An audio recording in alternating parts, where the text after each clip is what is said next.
You ever have one of those Saturdays where everything just feels right? The sun's out, birds are singing, and for a brief moment you think life's finally cut you some slack. That was me about 3 months ago. My daughter, my baby girl, had just turned 16. And man, I went all out for her. She'd been obsessed with this pink Mercedes she'd seen online like cotton candy, and Sunset had a baby.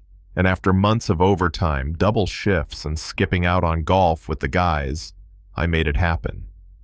The look on her face when she saw that car sitting in the driveway with a giant white bow on top, that alone made every hour worth it.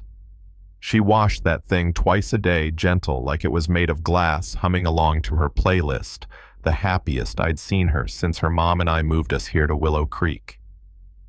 That morning I was in the kitchen making lemonade, watching her through the window, feeling like the world finally balanced itself out.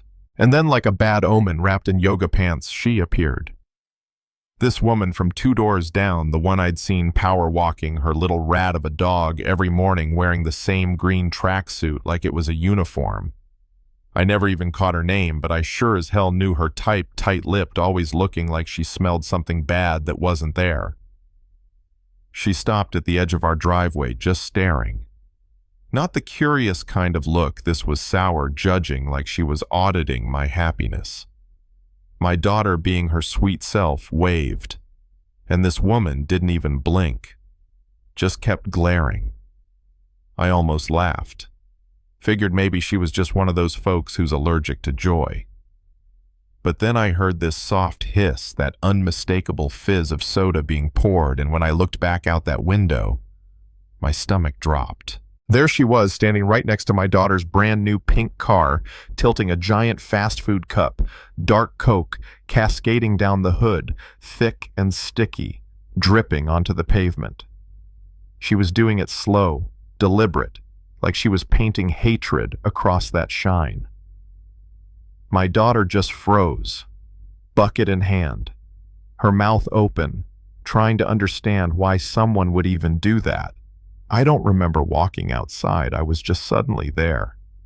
"Excuse me," I said, voice tight but calm. "What do you think you're doing?" She turned, and man, the look she gave me could have peeled paint. "I knew it," she hissed, pointing her straw at the car like it was a crime scene. "I knew you people would bring this neighborhood down. This isn't the hood. We don't need drug dealer cars on Maple Drive, you people." Those 2 words hit like a sucker punch. My daughter's lip trembled. I could see her fighting tears. I took a step closer. "Ma'am, you're pouring soda all over my daughter's birthday present. I need you to stop and leave." She laughed a dry, cruel sound. "Your property." "Don't make me laugh. You probably scared the nice old couple who used to live here into selling. We were fine before your kind showed up." And then with that smug little smirk, she dumped the rest of the Coke right on the windshield and spat, "Clean it up, boy."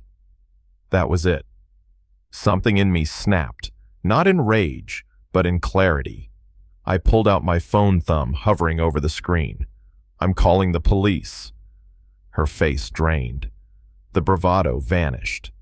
"You wouldn't dare," she stammered, grabbing her dog and backing away.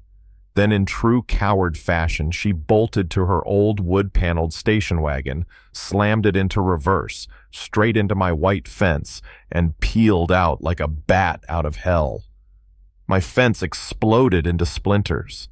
She didn't even stop. My wife ran out. My daughter was crying, and I just stood there, phone in hand, heart pounding. That car was covered in Coke, the fence was destroyed, and this woman had just committed vandalism and a hit and run. But she didn't know one thing. I wasn't just a dad that day. I was an off-duty cop. So I didn't call 911. I called my own dispatch. "Yeah, it's me," I said, voice going cold. "Need a unit at my address. Vandalism, hit and run, possible hate crime." Within minutes, 2 cruisers rolled up. One of the officers was my buddy Sam, a big guy, no nonsense. He took one look at the car, the fence, my daughter's tear-streaked face, and his jaw tightened. "All right," he said. "Let's go have a chat with your new friend." I changed into my uniform while they ran the plates. The address came back 3 blocks over. When we pulled up, her car was sitting crooked in her driveway, dented bumper, and a piece of my fence still wedged in the chrome. Her house looked exactly like you'd expect: overgrown lawn, faded curtains, garden gnomes missing noses. Sam knocked. "Police department," he called out. "We'd like to talk to you about an incident on Maple Drive." The door cracked open, chain still on. Her eyes darted between Sam and me. And then she saw my badge. The recognition hit like thunder. Her face went white. She tried to slam the door, but Sam stopped it with one hand. "Ma'am, we need to talk." She started babbling. "He's lying. He threatened me. I was scared. I didn't hit anything." I stepped forward, calm but firm. "I watched you pour soda on my daughter's car, then crash through my fence and flee. You want to try that again?" Her husband shuffled into view, thin, tired, like life had already beaten him. "Honey," he whispered. "What did you do?" She sneered. "So what if I did?" "It's the truth. This neighborhood was fine before they moved in. That was all we needed." Sam sighed, reached for his cuffs. "Ma'am, you're under arrest." She lost it, screaming. Clawing even swung at Sam, catching him on the temple. He didn't flinch, just sighed. "Add assaulting an officer to the list." They took her in, still shrieking about her rights and conspiracies. I wish that had been the end. But hatred has roots it spreads. Within days, our quiet street turned into a whisper factory. Neighbors stopped waving. Someone taped a note to our door that said, "We solve problems with kindness, not arrests." Then came the Facebook posts. A concerned neighbor claiming a violent cop had bullied an innocent old lady. They twisted everything. My daughter's pink car became a tacky drug dealer car. I was the crooked cop. The worst part, my kids saw it. She came to me one night holding her phone, eyes red. "They're calling you a racist, Dad. They're calling me the daughter of a bully.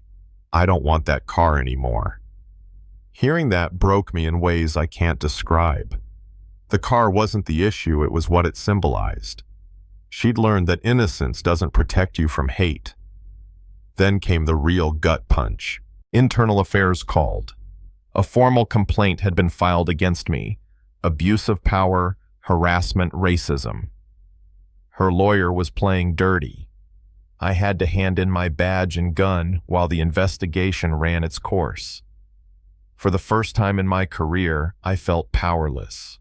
But my wife, God bless her, she wasn't having it. She gathered screenshots, every post, every comment. "We're not victims," she told me.